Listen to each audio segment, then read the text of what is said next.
Donc bonsoir à tous et à toutes. On est le tchétchène qui n'était pas 17. scolarisé 17 octobre ici, enfin en tout cas 2020. dans ses Par ailleurs, c'est la établissements scolaires. Il journée est né du à refus de la Moscou misère. en 2002. Et Il est connu pour donc, je suis en train de des regarder petites affaires le journal depuis délinquance que je suis arrivée sans finalement, grand euh, intérêt. sur On sait que 10 l'événement, personnes je dirais, qu'il y a des eu personnes durant la ont été journée du interpellées, 16, 4 personnes, hein, dont la dont un décapitation mineur, du professeur, dans le cadre de l'enquête qui a déjà démarré. de Alors, on collège. peut supposer que ce sont des personnes avec Donc, lesquelles il était régulièrement en voilà. contact, Hein. mais un mineur, c'est-à-dire quelqu'un qui devait avoir sensiblement son âge, 3 autres personnes qui sont Je suis peut-être en train de manger actuellement. de jeunes majeurs. C'est vrai qu'il y a des personnes à questionner, forcément, des personnes avec lesquelles il était au téléphone. On va leur demander, parce qu'on a trouvé leur numéro dans son téléphone à lui, s'il s'était ouvert de son intention de commettre l'acte qu'il a commis. Est-ce que ces personnes vont pouvoir aider les enquêteurs à comprendre, hein. Ce sont d'abord, avant d'être des suspects, ce sont des personnes de son entourage. Je vous rappelle que systématiquement dans ce genre d'affaires, si ses parents sont en France, eh bien on va aller voir ses parents qui vont être placés en garde à vue, forcément, et que la garde à vue peut être levée au bout de quelques heures, de quelques dizaines d'heures, on va dire voilà. Et puis il y a quand même quelqu'un qui a posté une photo, cette photo horrible que les gens font évidemment circuler sur Internet, hein, après l'agression du professeur. Donc une photo qui a été prise et qui a été diffusée. Donc qui est cette personne? Est-ce que c'est quelqu'un sur un compte Twitter? sur un compte Twitter, hein? Est-ce que c'est quelqu'un qui est un complice de, de cet homme et qui a voulu faire passer le message, qui a voulu une sorte de revendication donc il va falloir savoir qui est cette personne, quel est le téléphone qui a envoyé ce tweet. Ça, c'est le travail classique des enquêteurs qui a déjà démarré et qui va très très vite. Et entre-temps, le compte Twitter en question dont vous parliez a été bloqué. On apprend donc les premières gardes à vue dans cette enquête, 4 personnes. Ce que l'on sait aussi, Dominique Rizet, c'est que cet assaillant de 18 ans n'était absolument pas connu des services de renseignement. C'est aussi important de le rappeler. C'est important de le rappeler, hein, il n'a rien à voir avec le terrorisme fiché. Hein. Il n'est pas au FSPRT, le fichier des personnes radicalisées. Donc ça en fait aussi un profil presque plus inquiétant, parce que c'est une personne qui est complètement lisse. C'est quelqu'un, comme le disait Jean-Rémy tout à l'heure, c'est quelqu'un qui est indétectable, parfaitement lisse, ça veut dire inconnu des services de police, donc absolument pas une personne qu'on va surveiller, dont on va surveiller les déplacements, dont on va surveiller le téléphone, dont on va surveiller l'Internet. C'est quelqu'un qui va, qui vient, qui est libre d'aller venir, comme ce jeune Pakistanais de 25 ans qui agresse le 25 septembre à Charlie. Eh bien, c'est le même genre de personnage. Celui-ci est tchétchène, il est inconnu, et c'est peut-être presque un message que nous, occidentaux, on doit bien entendre, que les services de police ont entendu depuis longtemps, bien avant nous, parce qu'ils sont bien plus réactifs et c'est leur métier. Mais nous, on doit l'entendre, c'est important.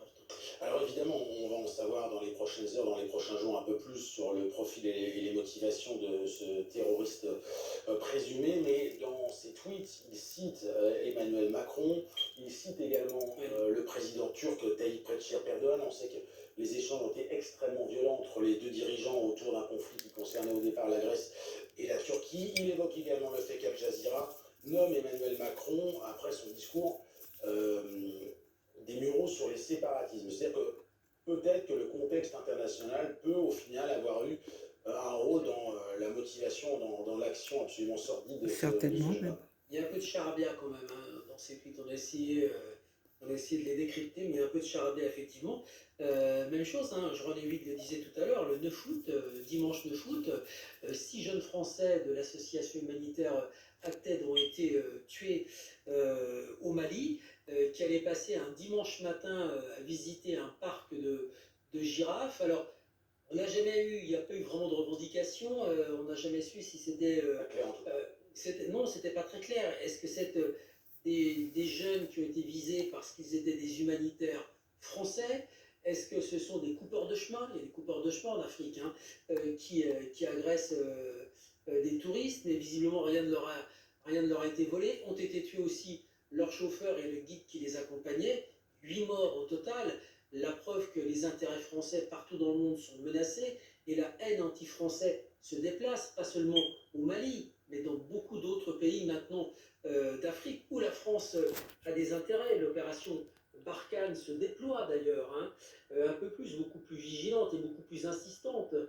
Donc la France a été menacée par l'État islamique au moment du procès Charlie et au moment de la republication des caricatures par Charlie Hebdo. La menace est constante et j'ai envie de dire que le niveau de menace sur la France a rarement été aussi élevé. On va se rendre devant le collège du Bois d'Aune à Conflans-Sainte-Honorine, puisque c'est là qu'enseignait précisément la victime. C'est aussi à quelques mètres de cet établissement que la victime a été décapitée par l'assaillant. Isabelle Golens, vous êtes sur place et la journée a été marquée, notamment Isabelle, par la venue du président de la République qui a passé un long moment sur place, qui s'est exprimé, discours assez court, mais des mots assez forts d'Emmanuel Macron, Isabelle. Oui, il est resté presque 1h30 ici, de 21h10 à 22h30, dans ce collège où le professeur d'histoire enseignait depuis 5 ans. Il était accompagné de plusieurs ministres, Jean-Michel Blanquer, ministre de l'Éducation nationale, Gérald Darmanin, ministre de l'Intérieur. Il s'est entretenu avec les personnels du collège, avec la proviseure bien sûr, avec également les 2 maires des 2 communes concernées par ce drame, Conflans-Sainte-Honorine et Errani. Vous l'avez dit, le chef de l'État qui a eu des mots très forts. Il a déclaré que le professeur avait été assassiné parce qu'il enseignait. L'assaillant a voulu abattre la République dans ses valeurs.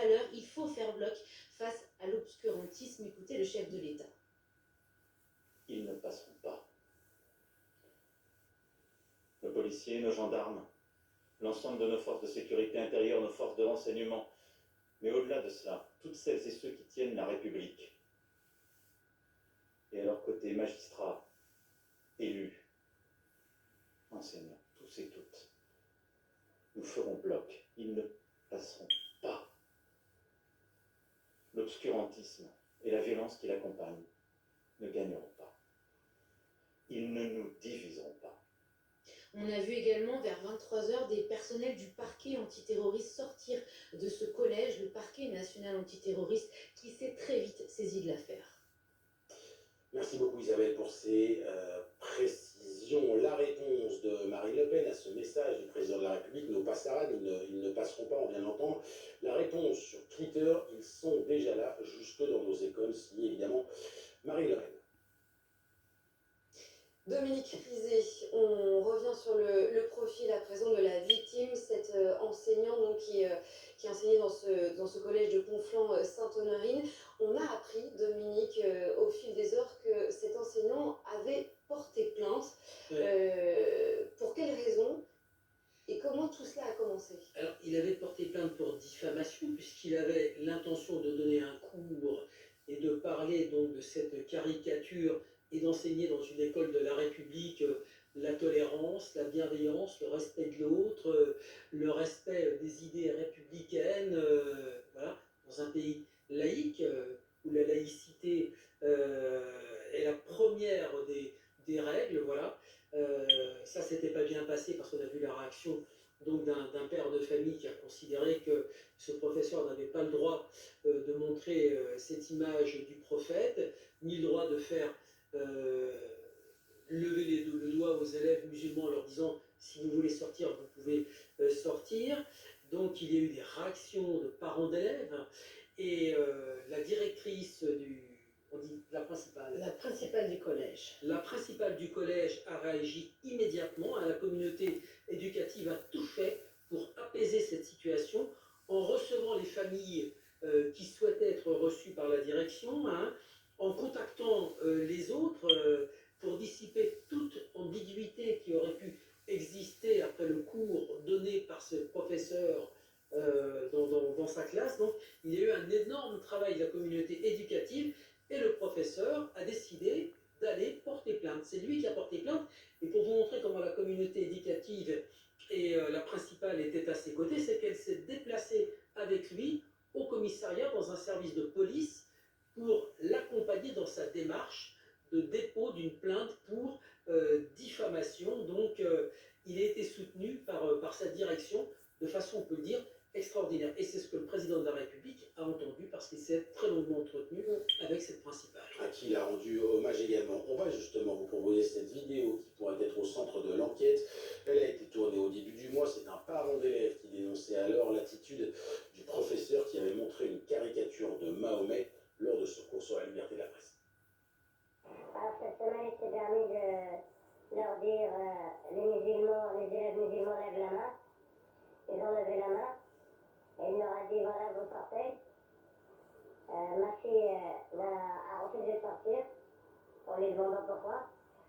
Il leur a dit comme ça qu'il allait diffuser une photo qui va les choquer. Certains élèves sont sortis, ma fille n'est pas sortie. Effectivement, il a montré un homme tout nu en leur disant que c'est le prophète. Il a dit que c'est le prophète des musulmans. Quel est le message qu'il a voulu passer à ses enfants? Pourquoi un prof d'histoire se comporte comme ça devant des élèves de 13 ans? Cette histoire, c'est mon histoire, c'est la fille de ma fille. Ma fille, elle a 13 ans. Et il n'y a pas que la classe de ma fille qui est concernée, il y a toutes les classes de 4e. Et à mon avis, il se comporte comme ça depuis plusieurs années. Vous êtes notre spécialiste d'éducation. Alors voilà, c'est l'une des versions de ce qui s'est passé ce jour-là.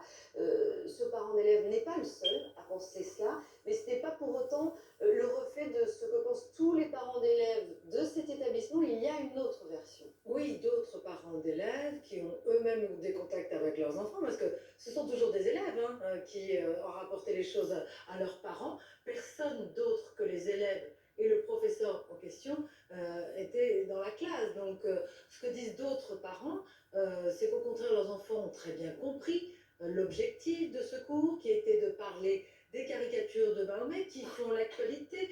C'est au programme, il faut savoir traiter de ces questions, développer l'esprit critique, amener à débattre sur la question du blasphème, sur la question de la liberté de conscience, sur le droit à la caricature. Et certains parents racontent qu'au contraire, leurs enfants n'ont pas senti qu'on leur avait intimé l'ordre de sortir de cours, s'ils étaient musulmans, mais qu'ils pouvaient le faire, alors que normalement on ne peut pas sortir de cours. Il y avait une vocation pédagogique qui n'a pas été comprise par une partie des parents. Alors il y a eu tout un travail dans les jours qui ont suivi. Je rappelle que ça s'est passé il y a 15 jours, tout un travail avec l'équipe de direction. La principale est venue en cours, il y a eu des échanges avec les élèves, il y avait également la CPE. Le référent laïcité est aussi intervenu auprès du professeur, non pas pour faire en sorte qu'il s'excuse devant ses élèves, mais en revanche il va passer le message, l'objectif de ce cours, en tout cas qu'il n'était pas ce cours de blesser les enfants. Visiblement, les choses s'étaient apaisées entre les parents, les élèves, les professeurs, mais malheureusement, eh bien, les réseaux sociaux ont fait leur œuvre. Tragiquement, évidemment. Dominique Rizet, d'un point de vue plus judiciaire, en quoi cette vidéo d'un parent d'élève, qui n'est évidemment responsable officiellement de rien à l'heure où nous parlons, en quoi cette vidéo pourrait servir aux enquêteurs? Cette vidéo, elle peut servir aux enquêteurs, Ronald, parce qu'elle est un vecteur. Elle est un vecteur d'abord de la stupeur de ce père de famille, encore une fois, qui a le droit de diffuser en tout cas d'émettre cette opinion, un peu moins le droit de la mettre sur les réseaux sociaux et de crainte, sans s'imaginer qu'elle pourra être utilisée,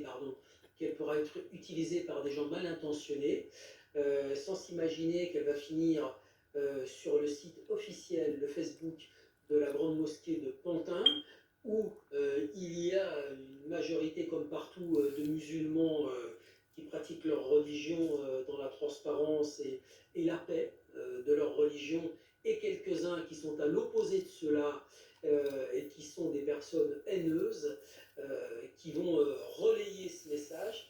Et c'est en ça que, de toute façon, sera forcément questionné ce père de famille, mais questionné dans le cadre de l'enquête, c'est tout. On verra comment sa vidéo a prospéré. On verra qui sont les personnes qui l'ont consulté. Je disais tout à l'heure que je suis allé voir des commentaires derrière sa vidéo. des commentaires pleins de haine, des gens qui répondent, vous n'avez pas le droit de dire ça d'un professeur, et c'est vrai que tout ça va être étudié, analysé, et peut-être que cet homme de 18 ans, ce jeune homme de 18 ans, eh bien, il a juste consulté sur Internet cette vidéo, et qu'il a décidé de faire ce qu'il a fait ce soir. Tout ça reste à établir bientôt, bien sûr, mais ça va être le travail des enquêteurs. Ouais, c'est un travail qui ne fait que commencer. Forcément, en tout cas, ce nouvel acte, ce nouveau drame a suscité évidemment de nombreuses réactions politiques. On parlera dans un instant, mais aussi et surtout une réaction de Charlie Hebdo, du journal satirique qui a été visé, dont les anciens locaux ont été visés par un nouvel attentat. C'était le 25 septembre dernier. Regardez ces mots de Charlie Hebdo: cet acte immonde endeuille notre démocratie, mais doit nous rendre plus combatifs que jamais pour défendre notre liberté. Patrick Pelot, ancien collaborateur de Charlie Hebdo, était avec nous tout à l'heure. Écoutez sa réaction. Il faut se mobiliser. La mort de cet enseignant doit bouleverser le monde de l'enseignement, doit bouleverser la société. Il se passe encore des choses, il faut dire les mots sur la violence et le radicalisme religieux et l'islamo-fascisme. Il faut dire les choses. Il faut dire que cette gangrène qui va pourrir le pays ne peut pas continuer et qu'on doit vraiment se mobiliser. Parce que la laïcité n'est pas quelque chose qui exclut. Croire, c'est la liberté de chacun. On peut croire dans toutes les religions qu'on veut, mais l'islamisme ne prendra jamais le pouvoir politique en France, et sa terreur, et la terreur qu'ils essayent de faire porter, parce que là, ce qu'ils essayent de viser, c'est terroriser les enseignants. Pour plus qu'ils enseignent et qu'ils expliquent la liberté de caricaturer et la laïcité. Et bien justement, il faut qu'on soit tous derrière les enseignants, parce qu'il faut que ça continue, parce que c'est un enjeu pour notre civilisation. Dominique Rizet, puisqu'on évoque évidemment ces caricatures republiées par Charlie Hebdo, le contexte évidemment aura peut-être joué. Nous sommes en plein procès des attentats de janvier 2015. On est en plein procès des attentats de 2015. Charlie a commencé il y a un mois et demi maintenant et qui va durer encore. On est en plein procès Sid Ahmed Glam, l'attentat raté contre l'église de Villejuif. On est juste après la republication par Charlie des caricatures du prophète. On est juste après la menace par l'État islamique contre la France et contre Charlie, juste après le début du procès, la republication des caricatures. On est dans un contexte extrêmement dangereux du point de vue de la menace terroriste. Merci beaucoup Dominique Rizet. Alors critiqué pour son absence sur les sujets de sécurité, de terrorisme à son arrivée à l'Elysée, Emmanuel Macron a réagi très rapidement. Il a promis des actes fermes. Le président de la République qui a aussi affiché au moment de prendre la parole une grande émotion. Thomas Soulier du service politique, son analyse. Il imagine que l'émotion était forte dans cette salle du collège là. Donc l'émotion était palpable lorsqu'il a pris la parole, Emmanuel Macron. Une émotion sur la forme et puis sur le fond, il a dit des choses clairement, le chef de l'État. Ce soir, il parle donc, vous le disiez, d'attentats terroristes islamistes. Les mots ne sont pas choisis au hasard. Il dit, ils ne passeront pas, nous ferons bloc. Il appelle à l'unité, les actes sont là et seront là. Et avec fermeté, dit-il, il a répondu en quelque sorte aux accusations de laxisme. On assiste depuis maintenant quelques semaines à la mue d'Emmanuel Macron sur cette thématique-là. Lui fut parlé très peu de cette thématique-là lors de la campagne présidentielle. Qu'on puisse parler de terrorisme à proprement parler à vrai dire. On sent qu'aujourd'hui, il y a une prise de conscience chez le chef de l'État et ainsi il y a un projet de loi sur le séparatisme islamiste qui est en préparation. Il sera présenté à la fin de l'année en Conseil des ministres. Parce que derrière, il n'y avait pas simplement un jeune homme qui cherchait à faire passer un message et qui a trouvé simplement l'opportunité de pouvoir faire parler de lui. Maintenant 18h, même alors qu'on ne connaissait pas tellement les faits en toute forme. Bon, derrière un argument qui a été donné par la situation même dans laquelle était ce professeur. Mais je ne suis pas convaincu qu'on puisse parler, à proprement parler de terrorisme. certains républicains qui aujourd'hui ont critiqué vivement la gestion d'Emmanuel Macron de ces thématiques-là depuis le début du quinquennat, notamment Bruno Retailleau, le patron des sénateurs républicains, qui dit il faut vraiment faire la guerre contre le poison de l'islam radical. Emmanuel Macron a voulu leur répondre ce soir, notamment en dénonçant tout procès en laxisme de sa part. Et c'est vrai qu'il est persuadé, Emmanuel Macron, que 2022, la prochaine campagne présidentielle, se fera sur les thématiques régaliennes. Dans un instant, la suite de cette édition spéciale consacrée évidemment à ce qui est qualifié par Emmanuel Macron d'attentat islamiste caractérisé. Vendredi après-midi, peu après 17h à Conflans-Sainte-Honorine, un homme a été décapité près d'un établissement scolaire. Il s'agit d'un professeur. Par contre, il y a un professeur qui fait simplement son travail. Peut-être que après, ça a été mal amené par l'équipe éducative. Et que ce type de sujets, justement, qui sont assez polémiques, doivent être largement préparés de sorte à ce que les parents et les élèves puissent avoir des éléments d'information sur ce qui va être abordé avant le cours. Et les parents, en effet, sur cette thématique-là notamment, c'est pas une question de liberté d'expression, c'est une question de la religion. Et donc c'est un sujet qui est particulièrement sensible. La religion est le domaine, je dirais, qui arrive et ça de tout temps, à soulever les hauts-là, les contestations constamment.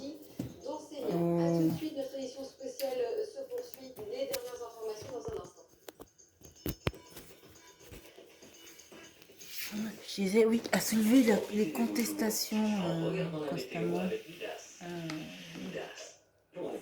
C'est aussi, mais même la religion catholique, les catholiques n'ont pas fait mieux dans l'histoire. Les catholiques aussi ont commis pas mal de crimes. Mais on n'est pas dans une comparaison de ce type. Là, la question, c'est plutôt un professeur qui faisait son travail, simplement son travail. Et même s'il ne faisait pas son travail, nous sommes dans un pays où la liberté d'expression est une des libertés prioritaires, individuelles, reconnues par la Constitution. Et il est en droit de pouvoir expliquer ça aux élèves en tant que professeur. C'est des circonstances qui paraissent particulièrement étonnantes. Il est fort probable qu'il y avait, je pense, il y avait d'autres éléments, d'autres points sur lesquels ce professeur était attendu. Et que ça a été l'argumentaire utilisé pour pouvoir monter en pièces et simplement le lâcher, oui. Mais c'est fort probable que ça a été l'argument qui a été mis en avant, mais il y avait certainement d'autres éléments pour que ça soit mis sur la place publique. Et voilà. Et s'il a eu à se déplacer pour aller déposer plainte pour diffamation, c'est qu'il a dû être informé d'éléments assez suffisamment graves pour se déplacer et aller déposer plainte.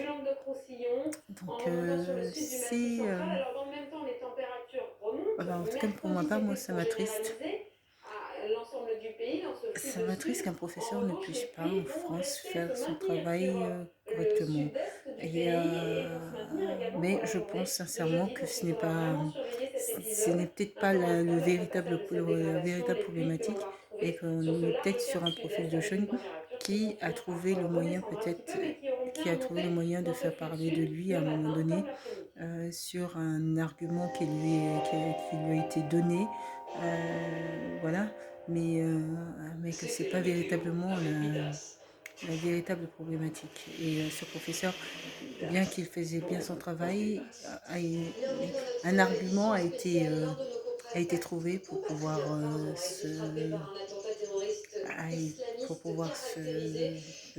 ça peut peut-être cacher d'autres événements que, ce simple cours sur voilà, la liberté d'expression. Donc, bon. Il a été abattu par la police, une dizaine de balles. Les faits, il a l'air fait. C'est aux alentours de 17h qu'une équipe de la Je vais pas brigade tarder à aller anticriminalité dormir. de Conflans-Saint-Honoré C'est demain que je voulais faire ma petite dans journée un quartier résidentiel de la ville voisine d'Erani. Les policiers lui demandent de jeter son arme, mais il devient agressif. Une témoin raconte la scène.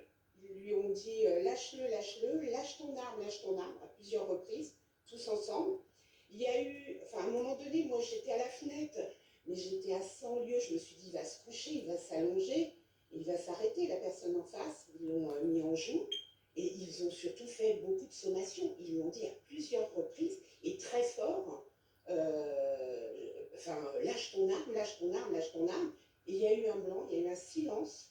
Et après, ils ont tiré parce qu'ils continuaient à avancer.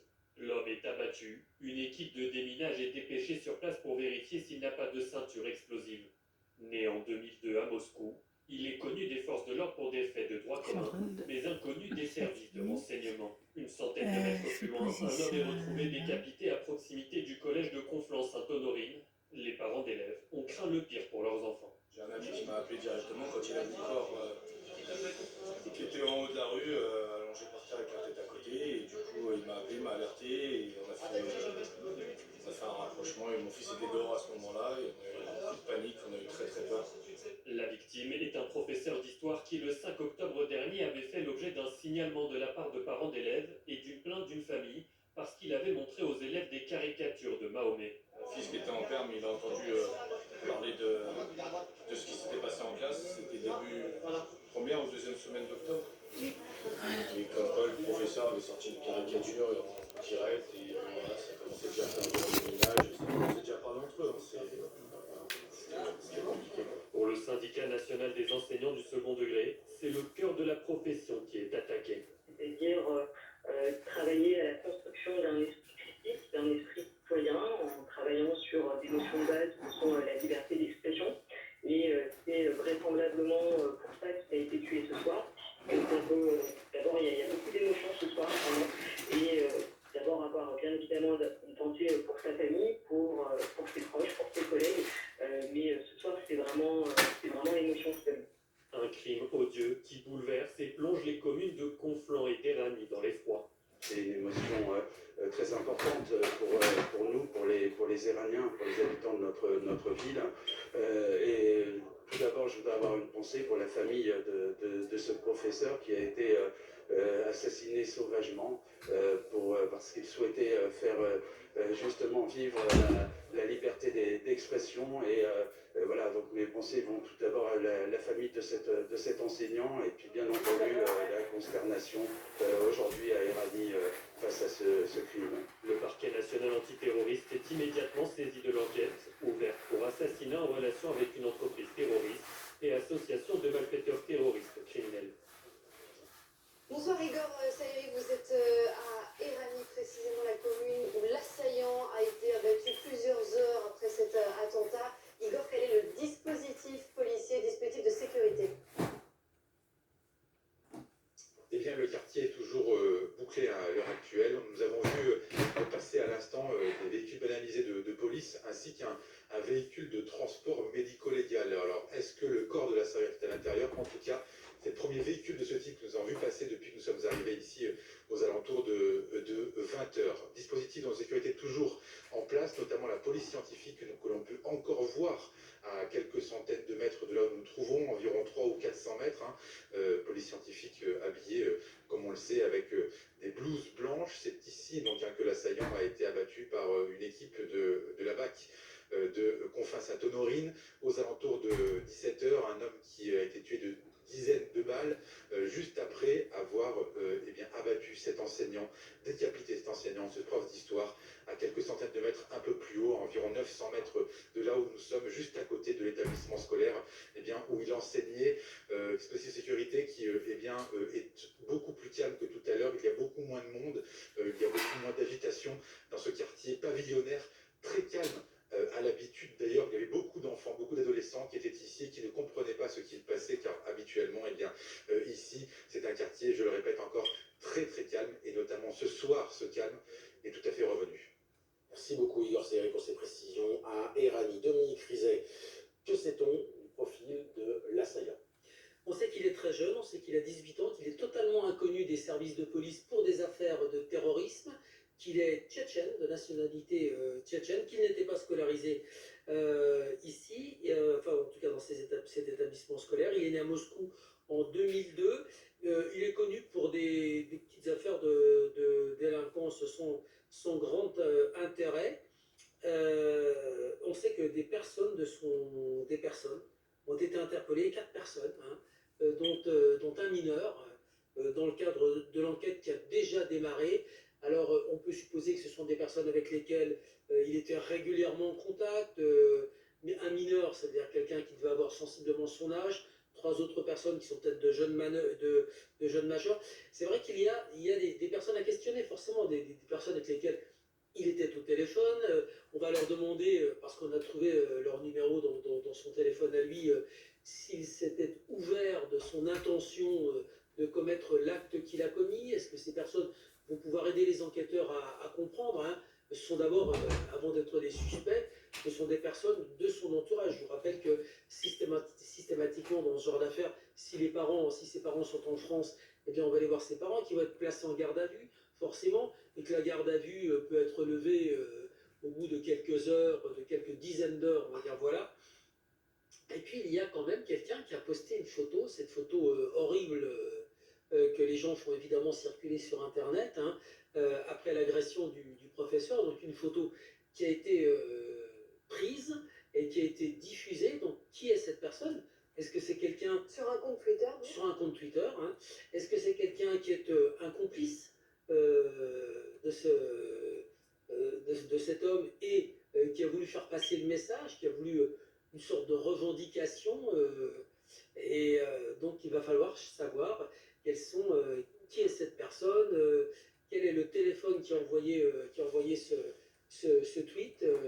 Tout ça, c'est le travail classique des enquêteurs qui a déjà démarré et qui va très très vite. Et entre-temps, le compte Twitter en question dont vous parliez a été bloqué. On apprend donc les premières gardes à vue dans cette enquête, 4 personnes. Ce que l'on sait aussi de Dominique Rizet, c'est que cet assaillant de 18 ans donc, n'était absolument pas connu des services de renseignement. C'est aussi important de le rappeler. C'est important de le rappeler, hein, il n'a rien à voir avec le terrorisme fiché. Hein. Il n'est pas au FSPRT, le fichier des personnes radicalisées. Donc ça en fait aussi un profil presque plus inquiétant, parce que c'est une personne qui est complètement lisse. C'est quelqu'un, comme le disait Jean Lévy tout à l'heure, c'est quelqu'un qui est indétectable, parfaitement lisse, ça veut dire inconnu des services de police, donc absolument pas une personne qu'on va surveiller, dont on va surveiller les déplacements, dont on va surveiller le téléphone, dont on va surveiller l'Internet. C'est quelqu'un qui va, qui vient, qui est libre d'aller et de venir, comme ce jeune Pakistanais de 25 ans qui agresse le 25 septembre à Charlie. Eh bien, c'est le même genre de